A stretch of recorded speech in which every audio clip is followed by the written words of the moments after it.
Hello, everybody. We are here living the authentic life, and I'm here with one of my girlfriends and an amazing woman in our community, Julie Comiskey. Welcome today. Hi, good morning. Thanks for having me. We are talking about the women's home. I met you years ago socially, and we've seen each other at many charity events. I think you just walked a runway recently. Oh, I did. Yes, I did, actually. For education with the Spring Branch Education Foundation. That's right. I did. Exactly. And I became involved with the women's home through the runway shows that you guys did way back in the day. And you have an event coming up, the Renew, Redo event, where you take pieces that are donated by the community and do an amazing fashion show, and it all benefits the women's home. This is a piece I picked up years ago and I've absolutely love. It's from the cottage. Yeah, cottage shop. There are so many treasures in there. It's amazing. And we have a huge basement that has a bunch of treasures too that we can't even get to because people are so generous. We love it. So amazing. Okay, so the women's home. It was started 65 years ago by a woman who wanted to change the community, very similar to you and I, but how did she put it together and how did she make it work? You know, it was so long ago, obviously, but, you know, I think it just started as one woman trying to do something good for the community. She was looking around trying to help one of her church friends, and there were services for men, but they couldn't find anything to help this poor young woman who was suffering from mental health and substance abuse disorders. It just started, you know, as many of these grassroots organizations do, one woman trying to help somebody else, and it evolved over the years. And I think that's the thing that I want everyone to know when they watch our podcast is we all look at the world and we get frustrated with the way that it's working and what's happening. But if we all just every day did an act of kindness or did something to move the needle in our community to make it a better place, we could really make change. And what I find so fascinating is these wraparound services that you do. You're not individually just offering someone a place to live, which is certainly a great thing to do, or a substance abuse program, but you're also helping them get jobs, giving them the tools. Tell us a little bit about a journey. If you're a woman suffering from mental health or substance abuse, what would you experience? Well, you know, I think we have two different campuses, so it's kind of two different programs, but they all work together, if that makes any sense. So in Montrose, we have a residential treatment facility where we can house up to 50 women at a time, and they're suffering from mental health and substance abuse disorders. They can stay for up to 18 months. The average is about 12, but they all come in with, you know, a unique story. But the common factor is their substance abuse and mental health disorders. They've all suffered some type of trauma. They haven't gotten there just because they wanted to be, you know, have this issue. And we have this whole life model. So it really does focus on the whole person's life. You know, we really kind of found that it's not just about their addiction or their mental health issues. It really involves so much more. It's about their spiritual wellness. It's about their financial health. It's about their physical, obviously, and mental. It's about their social health. It's all that whole person. You have to really help that whole person. And really, we just provide these women the tools. You know, they're the ones that do the really hard work and get their lives back on track and make the life that they deserve and the life that they want. But then in Spring Branch, we have a whole community, basically. So we have two affordable permanent supportive housing complexes. And so one unit or one building is actually 84 units, and it is 2 and 3 bedrooms for families. And then we have one apartment complex that is 87 units for singles. It's mostly women. And then in the middle of this whole block, we have a community center. And anybody from the community can, you know, help with their life in this community center. So we provide anything from counseling, addiction treatment, AA. We have art therapy. We've got a computer lab. We have a law clinic.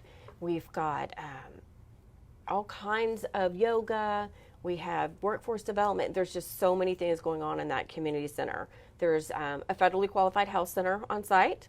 There's Boys and Girls Club, and they're providing services for kids so that they're taken care of. Because, you know, a woman cannot be happy and thrive in life if she's worried about her kids. Absolutely. I've heard that so much. A woman is only as happy as her least happy child. That's right. And exactly. we know that. We have kids. That's and right. We're living that Absolutely. freshman in high school. Yes. So I've read a lot recently about blue zones, and that's where people live to be 100 years old. Right. And what I've found was fascinating. 7 of the 9 characteristics were about connection. Right. And there is so much to this connection.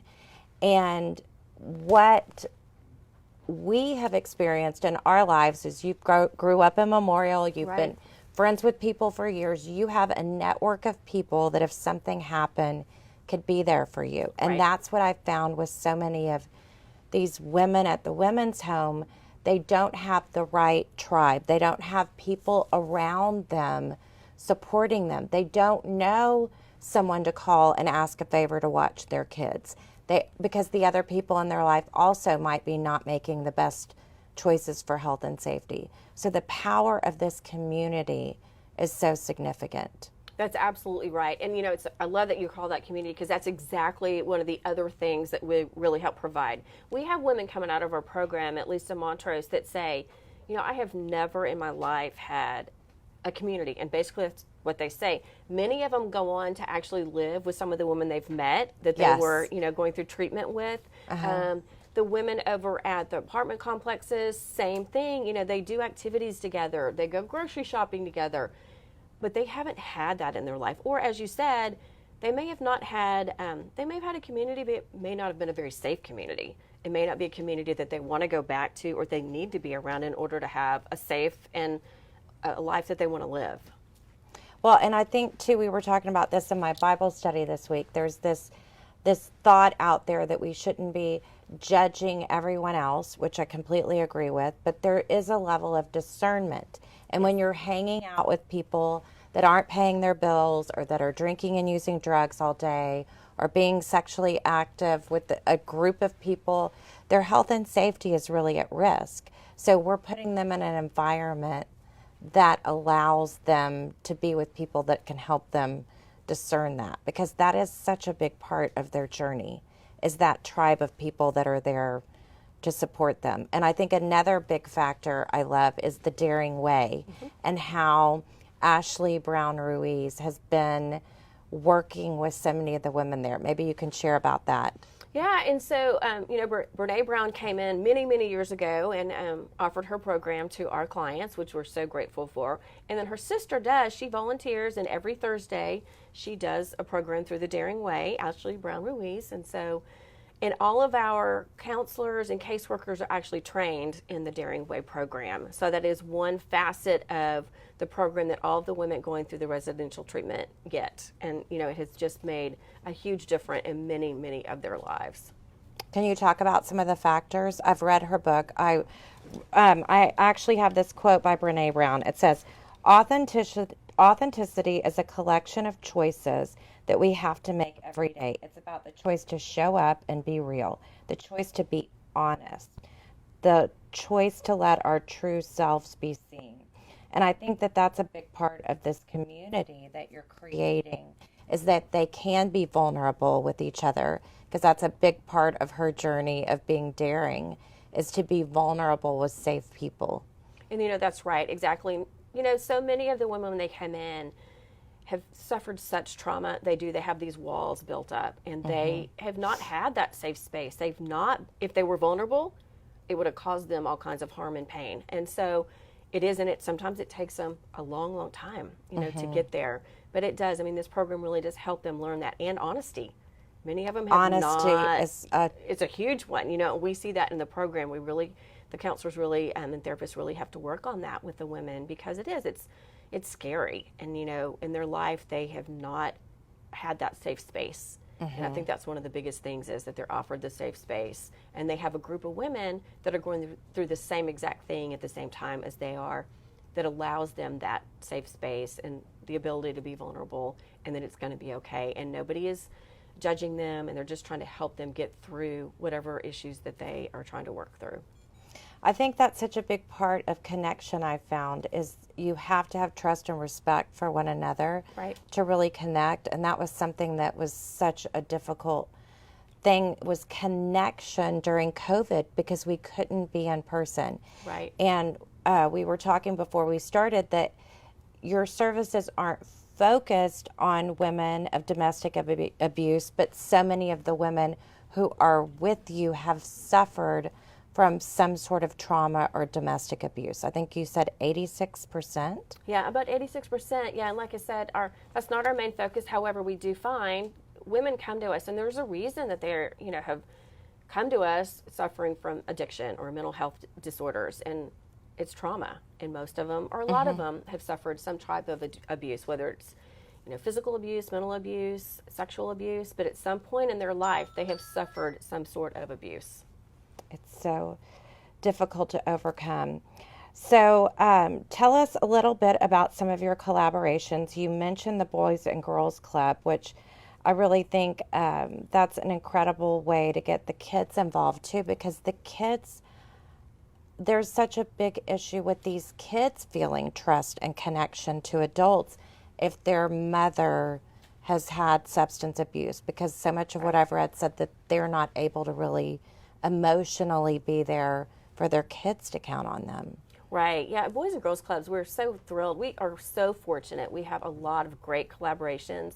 But Boys and Girls Clubs came in, and they're actually doing, after school and summer enrichment programming for the kids, kindergarten through 5th grade.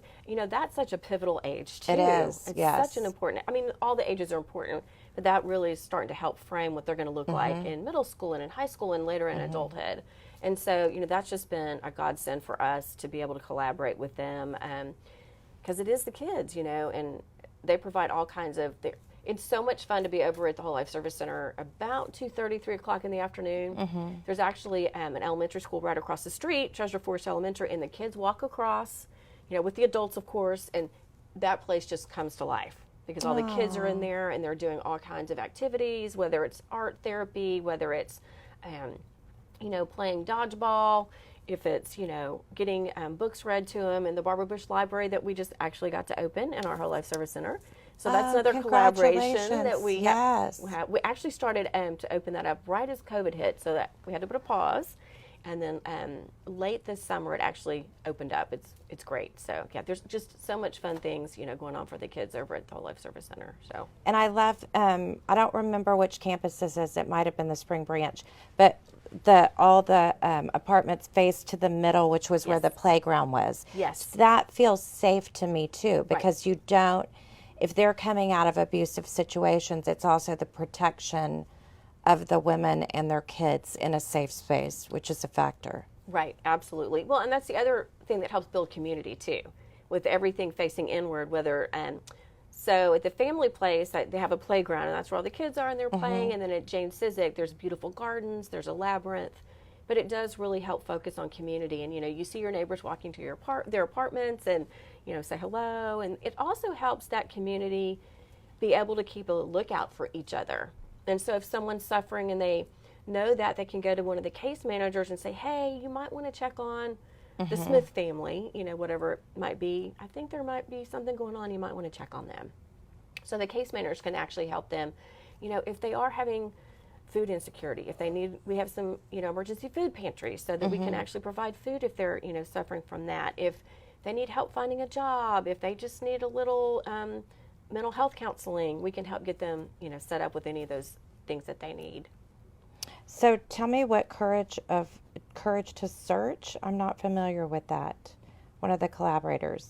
You mentioned that, Zonta, New Spring Art, UT Health, Baylor College of Medicine, and Bank of America? Yeah, we have all kinds of, that's a very short list, quite frankly. But Courage to Search is the Institute for Spirituality started this program called Courage to Search. And they come in, and the women going through the residential treatment program, it's a 12-week program, and it shows that it takes them on the journey of, everybody has a different idea of what spirituality is. And so it's not one religion over another, but it does take them through the different types of religions or just whatever their higher power might be.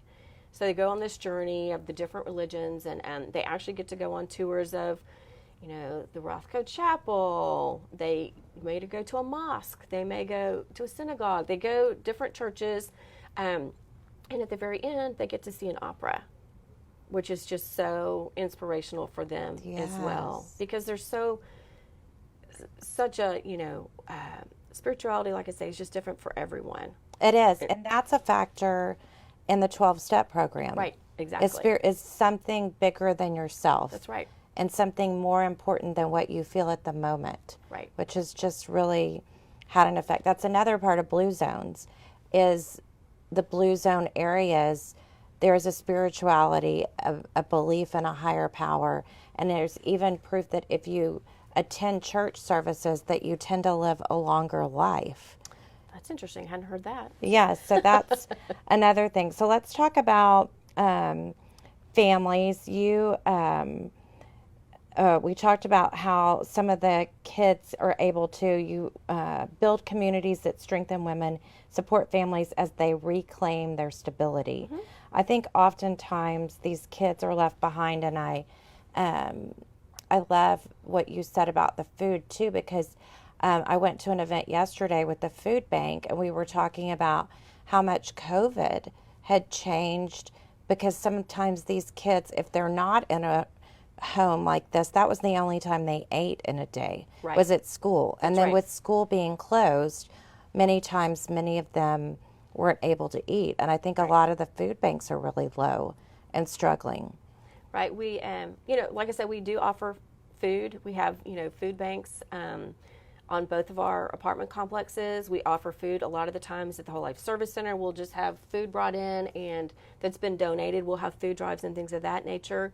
Sometimes Second Servings will bring food for us too. Okay. And we can, lay it out and it is gone. Obviously, no time flat. But yeah, we like find, Thanksgiving and Christmas, do you have special days for them? Yeah, absolutely. And we have organizations that'll come in and provide a Thanksgiving meal, or sometimes they'll provide gift cards, which actually is very helpful too, like to H-E-B or, to Kroger or whatever that may look like, so that they can also have food throughout the year, when they need it. Because a lot of times it's great for Christmas and Thanksgiving, but there's also a lot of other times that they need food too. And so, but yeah, we just... Are you doing adopt-a families during the holidays, or are there other opportunities to make donations overall? Donations all the time are welcome, of course. Shameless plug. Shameless plug, yes, of course. Monetary donations, but also any kind of donations are welcome. But yeah, we actually do have an organization that are doing an adopt-a-family this year, so that any family that wanted to be adopted is going to be adopted, and they'll get surprises for the kids, and then any kind of items that the family might need. Wonderful. So tell us about the fashion show. I love this. You're doing a remote event and luncheon because of COVID. You're still being respectful of different people's journeys, and you've partnered with Tony's, which is incredible. Yes, absolutely. We're super excited, and so we do have a pre-recorded fashion show, which is going to be fabulous. We've already recorded it, so I've seen it, and it's fantastic. And yes, people are going to get to enjoy a delicious meal from Tony's, and then they can watch from the comfort of their home, so they can wear their most fabulous wear or loungewear if they want to. So. And how would they shop for the items in the fashion show? Well, if they are a sponsor, they can go to our special event, which is December 9th at the Cottage Shop. It's a very exclusive event with some of the finest wares. So if they sponsor, they can come to that, or they can shop in the Cottage Shop anytime they want to come shop. Oh, so you can just go by, and they accept donations there. Absolutely. Donations of clothing, housewares, home goods, anything like that we can take. Wonderful. So it either would go to the women that are in the program, or it would be sold at the Cottage Shop. Most items end up going to the Cottage Shop. What we found was a lot of times people want to donate clothing just to the women, which is so wonderful. But we have a certain number of women in the program at that time. But if you get a size 12 suit and we don't have anybody that's a size 12, then what do you do? And exactly. So what we found was it's really kind of better if it goes to the Cottage Shop. We sell it in the Cottage Shop, and then the donations go straight to help our programs. But also, any woman that comes to our program is given a gift card, basically, that she can shop in the cottage shop for things that she might need when she first comes to us. I think that's so much better because everyone has their own taste and style, and then they're able to Right. buy it at a value, and then people can feel like their donation is going to something wonderful. Right. And there's so many other things. I'm a big, I love supporting Houston 20, and we have this text feed, like one of Redeemed Ministries, their washer and dryer broke. Right. And the oven broke. And so we were, kind of crowdfunding that. Are there ways, do you do that, or just any type of donation that people would push in, you would be able to draw from that to go for it? Yeah, any type of donation. I mean, a lot of times, like you said, sometimes you need certain things and you may not have that, so cash is always kind of nice. But gift cards are always welcome, as I said, like Kroger, H-E-B, Walmart, Target. Because then no matter what time of year it is, they have it and they can get what they need. Exactly. Okay, so you have been so philanthropic with the community. You've worked from being in the private sector, pharmaceutical sales, and then what was your journey before you were with the women's home? It was interesting. I was working with other organizations, raising money, just as a volunteer, and then decided once my son was in kindergarten to go back to work outside of the home. And I had some friends that said, well, why don't you go raise money professionally, because you've been doing it anyway? And that's sort of how the journey started. I started out at Memorial Hermann raising money for them, and then went to another organization, and then ended up at the women's home, which I just absolutely love and feel so blessed and honored to have this opportunity to help women. Women and kids are kind of kids and pets are kind of my passion. So yes. And I think too that there is, as a mother, we need a little bit of flexibility to be with our kids and working with other women. Right. Not that you're all women, but everyone else knows personally the journey. Right. Because even though, Rob, you do a lot, I might do a little bit more. They don't realize everything we do. Exactly. So this year you're also doing something with, is it Kappa Kappa Gamma? Yes, I am. I'm co-chairing actually their holiday home tour pilgrimage, which helps raise In your money. spare time? In my spare time, I do that. That's right, exactly. So what is that? It's actually a home tour. It's really, really wonderful. So they do it every 2 years, and we were supposed to do it 2020, and we had to postpone because of COVID, so now it's 2022. And they help raise money for the community as well. And so there's these lovely homes. People are so generous and open up their homes, and they get to go see these lovely homes decorated for the holidays. Oh, and, nice. It's a 2-day tour, and we raise funds for it, and then those funds go back into the community through the Kappa Kappa Gamma Foundation. And then you've also been involved with the Junior League. Yeah. Oh, yes. Yes. I did a stint in the Junior League. I would say a stint. So, I did my 10 or 12 years at the Junior League. Still am sustainer now, but yes. I actually chaired the charity ball for Junior League and served on their board for many years. So. And a lot of people just think of that as the tea room. Can you tell us a little bit more about it? It's so much more than that. There's so much more that the Junior League does in the community that, they, on any given year, are supporting about 32 charities with volunteers in the community. They raise funds for the community.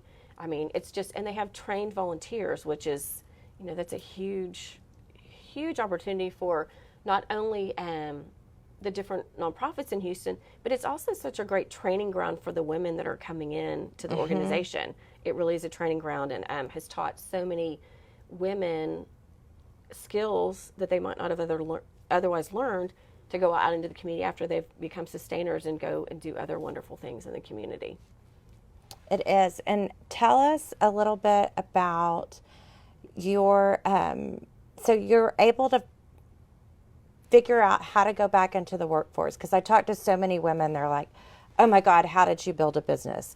And most women I interview, and even men for that matter, it's coming from a passion and something you love to do, and you find a way to then transition into it. And I think there's a lot of women out there looking for ways to connect, feel like they have a purpose after their kids are gone. Are there opportunities to physically volunteer at the women's home and get involved? There's always so many volunteer opportunities. Actually, it is limitless. We have, any opportunity in the cottage shop. You can come help in the cottage shop. But people come help with the women. They do, monthly birthday parties or sober birthday parties. We have opportunities. We have women that create kind of their own program. We had a woman recently that said, I'm retiring. I love to cook. And, one of the things I do for my kids is before they go off to college, I teach them the basics they need in their pantry. So I said, you know what? Our women coming out our program, that would be fantastic. So why don't we do this? I said, you can set up a Friday. You can teach them all the items they need in their pantry. And then the next time you meet, you can do a cooking class with them. And I love that. So anybody has a talent. There's, people make jewelry and teach the ladies how to make jewelry. There's so many opportunities that we can actually create their own program, because there's so many wonderful talents out there that we can help create a, program if they want to do something for the ladies. So wonderful. So tell me a little bit about what authenticity means to you. You meet so many people. Yes. And we were talking a little bit about this before. It's with our kids. It's hard to kind of direct them in a path. We don't always, we're discerning for them that maybe the people in their life aren't the best people that should be there, but we want them to figure it out. But sometimes we have to step in. When you're in a position like you meet so many different people, how do you know people are real? How did you know this place was the place that was real for you to be? Well, I think it goes back to the people. And I had the opportunity, because when they brought in Anna Coffey as the CEO, I had worked with her previously. And so I knew exactly who I was working with and what I was getting into. But I think, I don't know, I hate to say it, but I think sometimes it's just a gut feeling. I mean, I think you can tell if somebody is actually walking the walk that they're talking. Mm-hmm. I think it's a lot of times pretty apparent, and it doesn't take long to figure that out. And I think if somebody is being true to themselves, then really being true to themselves and following, kind of moral guidelines, then I think that that's a path that you can walk with someone on. I think that's so fascinating. I was having dinner with a friend last night, and we were talking about you can, as an individual, I believe we can respect someone else who's authentically walking their path, even if their opinions are different than us, and they're just living their truth. Right, absolutely. I agree with that 100%. My views do not have to be your views, and I respect those views. Yes. So, the hard thing is for people to do what they say they're going to do consistently, and to do that. And I feel like that's really with the Women's Home is helping women and families do the most, is be able to have an idea of what they want to do, right, and then give them the tools to be able to support them to be able to do it, because it is hard. Oftentimes that feeling passes after you make a commitment. Yes, it does. And that's, each woman that comes in or each family that comes in kind of has a little guide, if you will, kind of their own guidebook. Many of them do vision boards, and I think that kind of helps. And the vision boards can be helping with their program, and they have these guidebooks, basically, for lack of a better term, and it's all different facets of their life. And they can go back to that and look at that and decide what they really want their life to look like.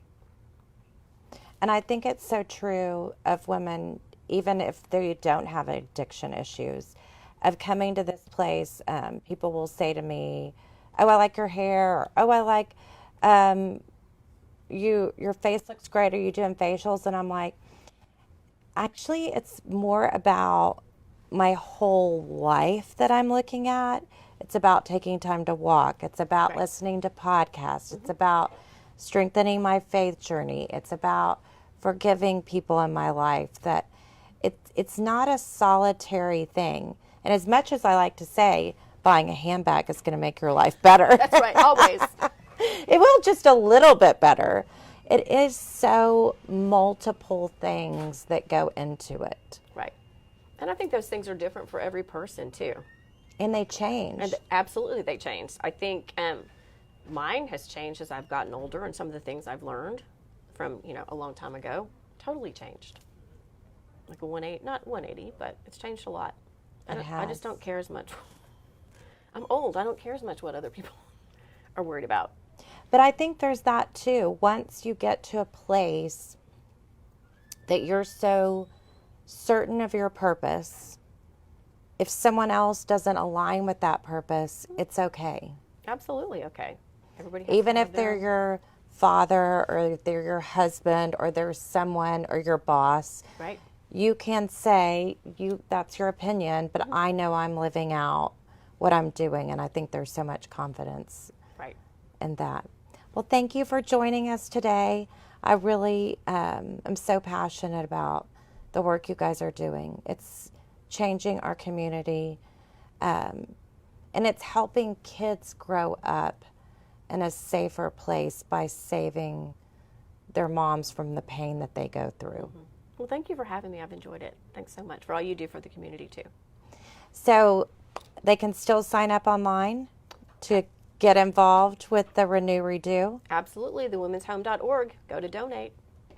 And then there's events throughout the year coming up that they can know about, too. Absolutely. We have one over the edge coming up in February. They can actually rappel a 38-story building if they'd like to. So, how did that come about?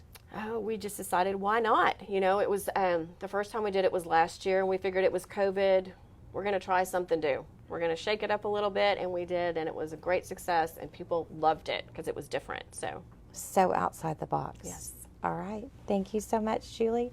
Hey, guys, keep living the authentic life, and we'll be back with you. Oh, we're missing next week because it's Thanksgiving. And everybody have a great Thanksgiving. Bye.